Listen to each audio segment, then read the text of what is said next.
Welcome back to Fast Fridays, a series where each week of Lent, we at Net Canada share an interesting tidbit related to the season.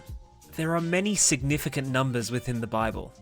Take 12 for the tribes of Israel, or the apostles, or even 3, and 7, to be sure, or 77, or 7 times 77. But what about 40?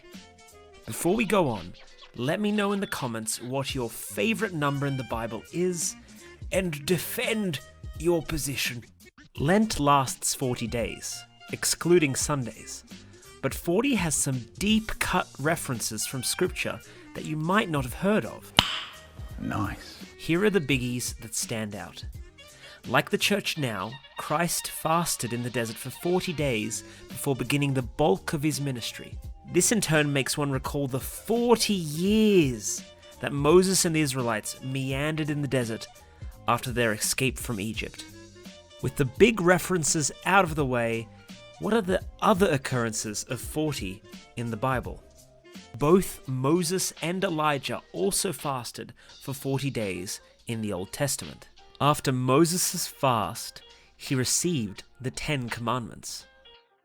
The prophet Ezekiel lay on his right side for 40 days to bear the iniquities of Judea. He also lay on his left side for 300-something days for the rest of Israel, but heard of the story of David and Goliath? Goliath taunted the armies of Israel for 40 days, calling forward challenges until David stepped up with his sling. Indeed, 40 years marked the reign of King Saul, David, and Solomon. Finally, in the story of Noah and the Great Flood, rain fell on the earth for 40 days. This is just the beginning of the 157 references to 40, but they underline the cohesion of Scripture, emphasizing the goodness of a 40-day period of challenge and growth.